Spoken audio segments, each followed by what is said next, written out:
Jared, anong balita? Tanong ni Joaquin nang makapasok sa opisina niya. Kita niyang busy ang lalaki sa pagtipa ng keyboard sa laptop nito at nang makita siya ay mabilis na tumayo si Jared. Kinuha nito ang folder na pinapatrabaho ni Joaquin. I have something to tell you, boss. Tingnan niyo ito. Saktong-sakto. Kaka-open lang ng isang resort ang pamilyang Santiles. Ilang blocks lamang sa kanilang mansyon. Pinakita ni Jared ang folder sa kanya kung kaya tinignan niya yon. Ilang minutong natahimik si Joaquin saka napangisi na may maisip na idea. Seryoso niyang tinitigan si Jared kung kaya't napatayo ito ng tuwid. Pakitawagan si Agent Palermo. Pakisabi na merong resort na kaka-open pa lang malapit sa office nila at pagmamay-ari ito ng pamilyang Santiles. Gawan ito ng issue and charges a violation of the country's environmental laws and seriously threatens the life of people. Kung paano niya yun gagawin, siya nang bahala doon. I trust him. Tiningnan ni Jared kung seryoso ba ang amo niya. Ngunit nabigo ang binata dahil hindi man lang nito binawi ang sinabi. Tumangutango si Jared bilang sagot. Sa isip niya, talagang gagawin ng boss niya ang lahat para makaganti lamang sa pamilyang umapi kay Dr. Zenaya. Ilang oras lamang ang nakalipas ay may nakapaskil ng malaking flyer na lumabag ang owner ng Santiles Villa Resort sa harap nito. At nang malaman yun ni Salvador ay muntik na siyang atakihin sa puso. Sobrang nakaramdam ng stress ang matanda at agad na uminom ng gamot pampakalma. Iniingatan niyang kalagayan niya at baka tumaas na naman ang dugo niya. Sobrang laki ng tanong ni Salvador kung bakit nagkaroon ng violations ang resort nilang pamilya. Halos lahat ng regulations and policies sa paggawa ng resort ay sinunod nila.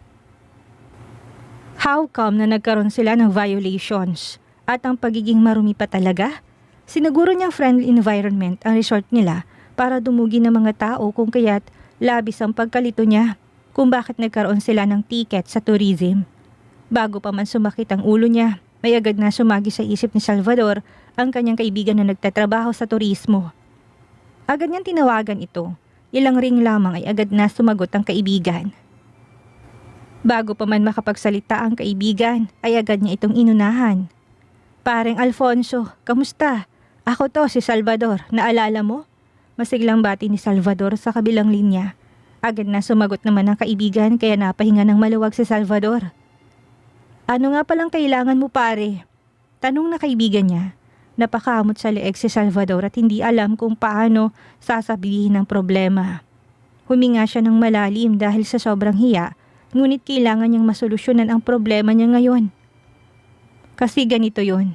Hindi ba't sinabi ko sa'yo noong nakaraang buwan na mag-o-open ako ng resort malapit sa mansyon namin? Pare, kakabukas lang nito last week. Hindi ko alam kung anong nangyari ngayon dahil nagulat na lang kami dahil may nakapaskil ng violations sa harap ng building namin. Nakatanggap kami ng notice para isuspend ang pagbubukas ng resort. Lahat naman ng policies ay sinunod namin at alam mo naman yun. Alam kong malakas ka dyan sa tourism at marami kang koneksyon. Baka naman matulungan mo ko sa problema ko. Mahabang paliwanag ni Salvador. Biglang natahimik ang tao sa kabilang linya. Rinig niya ang paghinga ng malalim ng kaibigan. Kasi ganito yan pare. Rinig niyang paghinga ng malalim ng kaibigan bago nagsalita. Salvador pare, hindi sa ayaw kitang tulungan pero hindi kita matutulungan dyan. Pasensya ka na pare, pero yung case mo ay hawak ng isang agent at malakas to sa nakakataas. Matapos marinig ang sinabi ng kaibigan ay napahilot ng sentido si Salvador. Nakaramdam siya ng sakit ng ulo dahil alam niyang wala ng pag-asa pang marisolba ang kaso ng resort nila. Matanong kita pare, may nakaaway ka ba recently? Kumbaga, ayos naman ang records mo at wala naman talaga kayong nilabag na violations. Baka kagagawan niya ng kaaway mo. Alam mo naman ang negosyo, hindi ba? Paano kala ng kaibigan sa kabilang linya? Ano ang ibig mong sabihin? Tanong ni Salvador at sobrang naguguluhan dahil sa sinabi ng kaibigan. Ang ibig kong sabihin, baka may nakaaway ka at baka ang nakaaway mo ang nagbigay sa'yo ng problema. Ang pagkakaalam ko, magme-merge ang pamilya nyo at ang pamilyang Anderson. Kaya nakakapagtaka na meron pa kayong problema ngayon. Kung iisipin, ang pamilyang Anderson ang makapangyarihan sa Kamaynilaan. Kung kaya't nakakapagtaka na nangyari ito sa inyo. Biglang natahimik si Salvador at nag-isip. Nga pala pare, ngayon ko lang nakita, yung agent na gumawa ng case mo sa resort mo ay si Agent Palermo. Matalik na kaibigan ng panganay na anak ng Anderson na si Kit Joaquin. Shit, mura niya sa kanyang isipan. Si Mr. Anderson? Si Mr. Anderson nga ang gumawa ng lahat ng ito. Alam niya malaki ang galit ni Mr. Anderson sa kanila dahil sa nangyari kay Zenaya. Pero hindi niya ini-expect na agad itong gumawa ng paraan para pabagsakin sila. It was too sudden. Akala niya pa ay napatawad na sila ng binata, ngunit hindi pa pala. Gustong magwala ni Salvador, maluha-luha niyang pinatay ang tawag niya sa kaibigan. Napasabunot siya sa buhok at napahilamos. Ilang taon niyang pinagplanuhan ng resort na yon. Dugot pawis ang pinuhunan niya para mapatayo lamang yon. Halos maubos ang savings niya para mapatayo lang ang pangarap nilang resort. Ngunit sa isang iglap, bigla na lamang itong naglaho. Hindi pwede. Hindi pwedeng wala siyang gagawin. Napapailing siya at kalaunan ay sumeryoso ang buka. Kinalma niyang sarili at napahinga ng malalim. Gagawa siya ng paraan para maresolbahan ang problema niya. Hindi siya papayag na mapupunta lamang sa wala ang pinaghirapan nilang pamilya. Late na nang makauwi si Salvador dahil marami itong inasikasong papeles at documents sa resort nila. 11:00 na siguro ng gabi na makauwi ang matanda sa mansyon. Labis naman ang pag-aalala ni Matilda sa asawa kung kaya't hinintay niyang asawa kahit na inaantok na. Bakit ngayon ka lang? Kumain ka na ba? Nag-aalalang tanong ni Matilda sa asawa. Manang, pakihandaan naman ang pagkain ng asawa ko, please. Sigaw pa ni Matilda at lumapit sa asawa para kunin ang suitcase nito. Bakit hindi mo ko pinapansin? Galit ka ba? Hindi ba't okay na tayong dalawa? Tanong ulit ni Matilda nang mapansin niyang tahimik at malamig ang pakikitungo ng asawa sa kanya. Napapailing na lamang si Salvador at hindi pinansin ng babaeng matanda. Ngunit patuloy pa rin ang tanong nito sa kanya kung kaya't naubos ang pasensya niya. Lintik naman Matilda, napakaingay mo, sigaw ni Salvador kaya nagulat si Matilda. O bakit sumisigaw ka na naman? Anong nagawa ko sa'yo? Galit ka pa ba sa akin? Tanong ulit ni Matilda, nagsisimula na ring mainis sa lalaki. At nagtanong ka pa kung galit ba ako sa'yo? Malamang, hindi ba halata?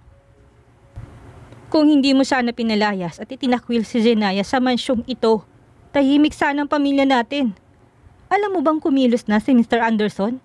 Ang resort natin nakakabukas pa lang ay binigyan ng notice ng turismo at kailangan ng isara. Galit na sambit ni Salvador at napasabunot pa sa ulo. Niluwagan niya ang tahi sa leeg niya dahil nararamdaman niyang nahihirapan siyang huminga. Ano? Isasara? Bakit? Nagtatakang tanong ni Matilda sa asawa. Huminga ng malalim si Salvador at napailing. Utos yun ni Mr. Anderson. Gumawa to ng issue para mapasara ang resort natin. He's making a move now para mapabagsak ang pamilya natin. At nang dahil sa'yo, dahil sa kagagawan mo, mawawalang pinaghirapan nating pamilya. Lahat ng savings ko, ibinuhos ko doon. Namomroblemang wika ni Salvador kay Matilda. Ilang segundo rin ang katahimikan na magsalita ulit si Salvador. Bigla niyang naalalang lakad ngayon ni Matilda. Nga pala, hindi ba't sinabi ko sa'yo na pumunta ka sa hotel kung nasaan si Zenaya? Nasaan na siya? Napauwi mo ba? Napaiwas ang tingin si Matilda at napakross ng braso. Napasimangot pa ito saka napaikot ng mga mata. Pumunta nga ako, pero walang hiya talagang panganay mong anak. Binaba ko na nga ang pride ko sa kanya. Sinuyo ko na't lahat-lahat. Ayaw pa rin itong sumama. Ang walang modong babaeng yon. Pinadampot pa ako sa security guards ng hotel. Anong gusto niya? Maglululuhod at maglulupasaya ko para lang sa kanya? Over my dead body. Kung gusto mong pumunta, pues ikaw na lamang ang pumunta at magmakaawa sa kanya. Tapos na ako sa panganay mong anak. Suko na ako, Salvador. Nang marinig ni Salvador ang sinabi ni Matilda ay dumagdag ang nararamdamang galit niya sa asawa. Hindi na niya alam kung bakit nagustuhan niyang babaeng nasa harapan niya. Mukhang nagsisisi na siya kung bakit naging asawa niya ito. Di lumuhod ka kung kinakailangan. Hindi mo ba alam kung gaano kalaki ang ininvest ko sa resort natin? Lahat ng savings natin sa bangko ay ginamit ko sa building na yon. Hindi mo ba alam kung gaano kalaki ang nawawalang pera sa atin ngayong araw lang? Kung hindi magbubukas ang resort natin, lahat ng pinaghirapan natin ay mapupunta lamang sa wala. Naiintindihan mo bang sinasabi ko? Lahat damay dito, pati itong mansyon at mga ari-arian natin baka mawala na parang bula. Ngayon lamang nagsisink in lahat ng sinabi ni Salvador kay Matilda, kung kaya't napaupo na lamang ang matanda sa sofa. Nakaramdam din ito ng sakit sa ulo dahil sa problema.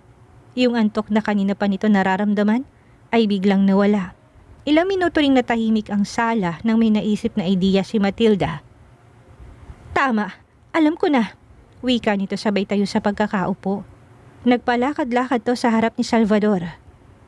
Bakit ko ba nakalimutan yon? Naalala mo bang sinabi sa atin ni Marigold? Yung tungkol sa sakit ni General Natividad. Hindi ba napagaling niya na ang anak natin? Hihingi tayo ng pabor sa matanda. Alam kong tutulungan tayo nito. Kilala si General Natividad na matulungin sa kapwa at tumatanaw ng utang na loob. Kailangan natin silang makausap sa lalong madaling panahon. This is our last card, Salvador. Nang marinig ni Salvador ang sinabi ng asawa, nagkaroon siya ng pag-asa. Muling lumiwanag ang mukha niya at gumaan ng konti ang pakiramdam. Tama ka. Paano nga natin yun nakalimutan? Natatawang saad ni Salvador. Kung hindi dahil sa bunso nating anak, baka hanggang ngayon ay hindi pa rin magaling ang matanda. Tsak na kapag sinabi natin ang ating problema ay malamang hindi ito magdadalawang isip na tulungan tayong pamilya. Masiglang dagdag pa ni Salvador sa asawa. Sige, magre-request ako ng appointment or visitation sa mansyon ng mga Natividad bukas. Nakahinga ng maluwag si Salvador at tila ba nabunutan ng tinik sa dibdib dahil sa sinabi ng asawa. Kinabukasan, sobrang kinakabahan si Salvador kaya naman hindi tumapakali. Pabalik-balik ito sa paglalakad sa harap ni Matilda kung kaya't nahihilo ang babaeng tignan nito. Ano ba, Salvador? Pumirmi ka nga, nahihilo ako sa pinagagagawa mo eh. Inis na wika ni Matilda sa asawa. Paanong hindi ako mapipirmi? Hanggang ngayon ay wala pang reply ang pamilyang Natividad sa atin. Hindi kaya ay ayaw nitong kausapin tayo? Kinakabahang tanong ni Salvador. Kaya napaikot ang mga mata si Matilda. Kaka-request pa lang natin ng appointment kanina. Huwag kang OA dyan. Hindi talaga mapipirmi si Salvador dahil ang kumpanya at resort nila ang nakasalalay. Hindi siya pwedeng mag-aksaya ng oras at panahon dahil kada lilipas ng oras ay siyang bawas naman ng pera nila. Sa kabilang banda, nang ma-receive ng sekretarya ni General Natividad ang request ni Salvador Santiles ay agad na napakunot ang noo ng matanda. Hindi niya alam kung bakit gusto nitong kausapin siya dahil ang dalawang pamilya hindi naman close sa isa't isa. Ni minsan ay hindi niya nakausap ang mag-asawang Santiles. Tingnan mo nga ito, apo. Nag-request ng appointment si Sebastian Santiles sa atin. Hindi ko alam ang rason kung bakit gusto niya tayong makausap. Hindi naman kami magkaibigan. Ani ni General Natividad habang pinakitang letter kay Luke. Bali-balita ng resort nito ay nakatanggap ng notice upang isara dahil lumabag ito sa batas. They charged the resort of violation of the country's environmental laws and seriously threatened the lives of people. Sabi pa ng iba na nabigo itong kumuha ng fire safety certification. Ilang bilyon din ang nagastos si Salvador Santiles kung kaya desperado itong makausap tayo. Siguro'y hihingi ito ng tulong sa atin, Lolo. Paliwanag ni Luke habang kumakain ng almusal. Kasalukuyang nasa dining room ang maglolo at kumakain ng breakfast. Nagulat na lamang sila na ipinadalang letter ang pamilyang Santiles sa kanila. Ganun ba? Napakatanda ko na't hindi ko na alam kung ano nangyayari sa mundo. Natatawang sagot ni General sa apo. Humigop munang matanda ng kape bago nagsalita. Paano namang wala silang fire safety certification? Bilyon-bilyon din na nagastos sila at nagbukas na nga ng ilang araw. Imposible namang mangyari yun. Kung ilang bilyon ang nagastos sa pagpapagawa ng resort, how come na nakalimutan itong kumuha ng certification? Base sa nakalap kong impormasyon, si Agent Palermo daw ang nag-charge ng kaso. We knew how Palermo works. Very dirty. Hindi ba't matalik na kaibigan ni Agent Palermo si Kit Joaquin? Tanong ng general sa apo kung kaya't napatango si Luke dito. Unti-unting ngumisi ang general sa kanapailing. Si Kit ang nagutos kay Agent Palermo. Sigurado ako, ang batang yun talaga. Napapailing na saad ng matanda. Biglang may naalalang matanda. Kung hindi siya nagkakamali, ang panganay na anak ng pamilyang Santiles ay kakasal kay Kit, hindi ba? Naguguluhan ako, Lo. Bakit gagawin naman yun ni Kit sa mga magulang ng future wife niya? Natumbok ng apo niya ang bumabagabag sa isip niya. Ano ang nagawa ng pamilyang Santiles upang magalit ng gusto si Kit sa kanila? To the point na sisirain nito ang bagong resort na pinatayo ng magiging pamilya. Siguro nga'y ayaw ni Kit na maikasal sa anak ng pamilyang Santiles, kung kaya't pinahihirapan itong pamilya para sila na ang kusang umatras sa kasal. Napahinga ng malalim ang general dahil sa nangyayari sa isang itinuturing din niyang apo. Sobrang naawa siya sa kalagayan ng apong si Kit. Nawalan na nga ito na maglakad ng muli. Nawawalan pa ito ng desisyon para pumili ng ipapakasal sa kanya. Now he's playing a dirty game with his future wife's family. Parang tanga naman tong si Salvador Santiles. Hindi niya ba alam na malapit sa akin si Kit? At tinuturing ko ring apong binata. Bakit hihingi siya ng tulong sa akin? To think na biglang buhos ng yaman nila at napatayo ng isang magandang kumpanya. Siguro matalino naman ito, di ba apo? Tanong pa ni General Natividad kay Luke. Mas mabuti sigurong kausapin na lang natin ang pamilyang yun, Lo, para maliwanagan. Ilang minuto nag-isip ang general bago nagsalita. Secretary Benji, pakitawagan nga ang pamilyang Santiles. Tinatanggap ko ang request nila. Masusunod ho, General. Samantala sa mansyon ng mga Santiles. Grabe, anong oras na, ngunit wala pa rin tayong natatanggap ng balita sa pamilyang Natividad. Baka nga ayaw ng general na talunan tayo. Bakit? Dahil ba mas mataas sila kaysa sa atin? Hindi sila tumatanaw ng utang na loob? Nainis sa sambit ni Salvador sa asawa. Ilang oras na silang naghihintay ng reply nito sa kanila, ngunit wala pa rin silang natatanggap. Nawawalan na rin ng pag-asa pa si Salvador. Salvador, huwag ka nga mag-isip na negatibo. Yan ang problema sa'yo. Wala pang ang araw ang nakalipas, ganyan ang naiisip mo. Kilala ang general bilang isang mataas at dangal kung kaya't alam nito ang paano tumanaw ng utang na loob. Sagot naman ni Matilda. Sobrang kinakabahan kasi si Salvador kung kaya't kung ano-ano nang naiisip niyang negatibo.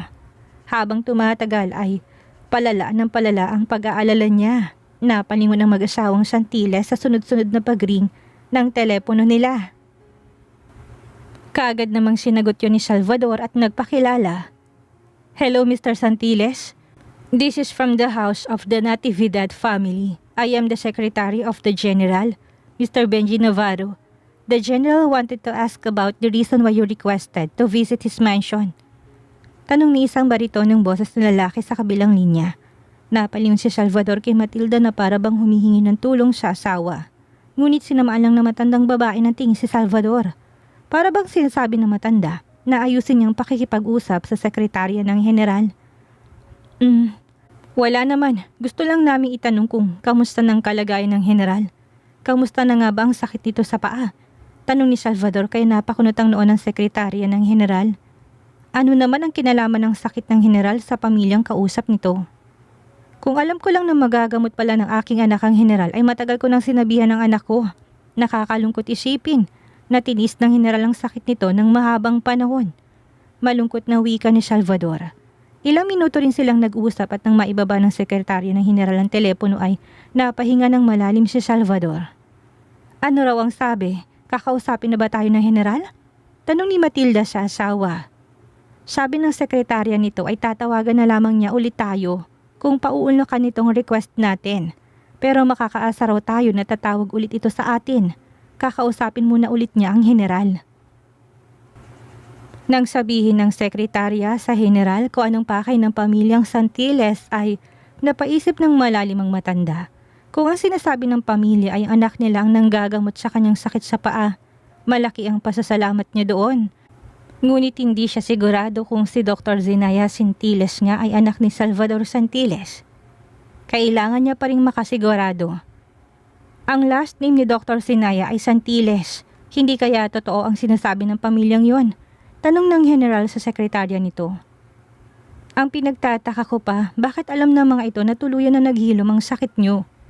Magalang na sagot ni Benji sa matanda. Ilan nga ulit ang anak ni Salvador Santiles? Tanong ng matanda. Base sa aking nakalap na impormasyon, 2 anak niya. Ang panganay na anak ay ang ipapakasal kay Mr. Anderson na galing sa probinsya at hindi nakapagtapos ng kolehiyo, at ang bunsong anak naman ay nakapagtapos ng medisina at kasalukuyan nag-aaral ng master's degree. Magaling at matalinong bunso nilang anak at may maganda rin itong karir. Napatango-tango ang general. Tama, kung hindi ako nagkakamali, si Dr. Zenaya Santiles ay ang bunsong anak ng mga Santiles.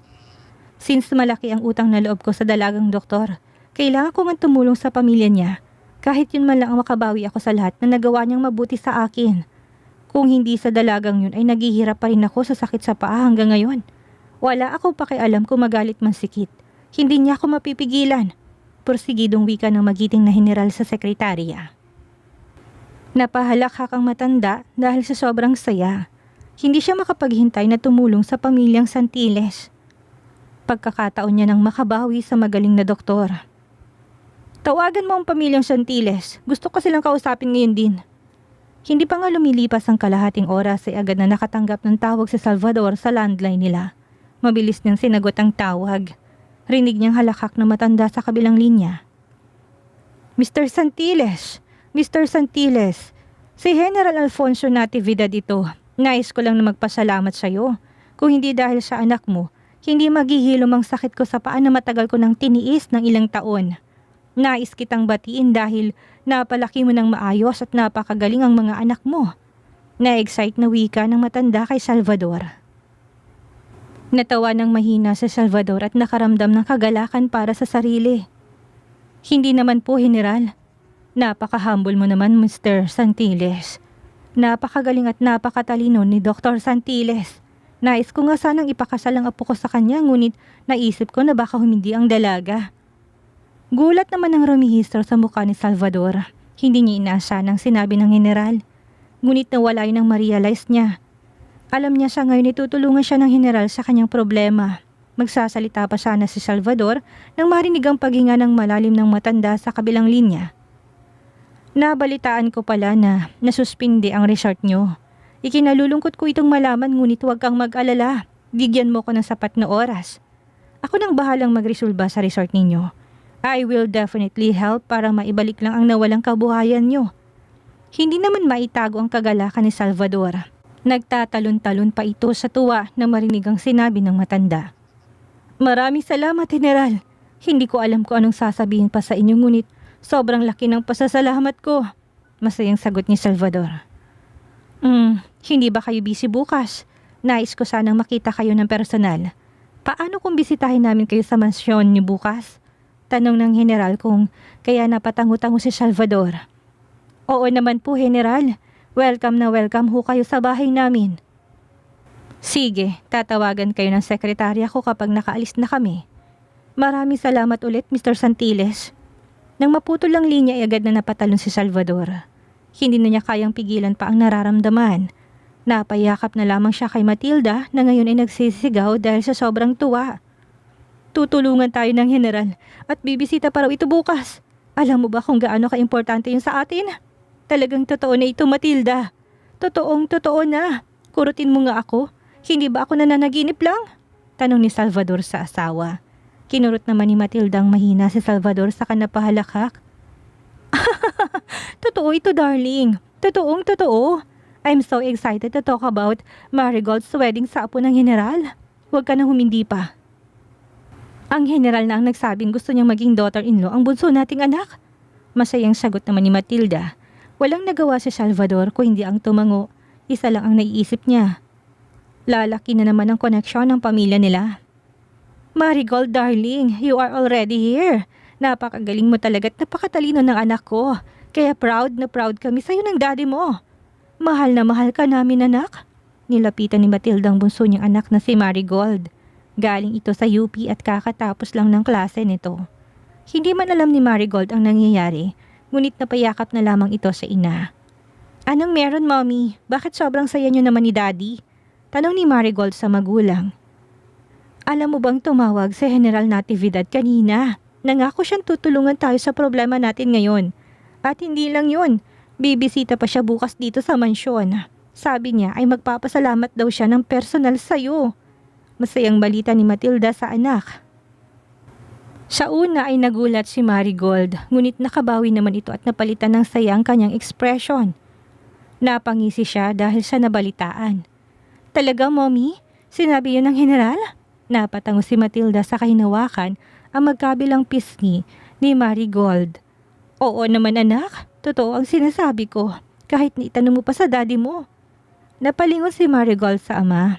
Hindi na ito parehas ng dati na sobrang bigat ng daladala at napakadilim ng ekspresyon. Oo, anak, tamang sinabi ng nanay mo. Pinuri ka pa nga ng general. Sabi niya ay sobrang talino at galing mo. Dahil sa'yo ay magagaling mo siya. Isa pa, sabi ng general, gusto ka raw niyang maging daughter-in-law at gusto ko raw ipakasal sa apo niyang si Luke Natividad. Hindi halatang gustong-gusto ka ng general, anak. Saad pa ni Matilda kung kaya't mas gumisi pa si Marigold. Sobrang saya niya dahil sa na-recognize siya na isang magiting at makapangyarihang general sa bansa.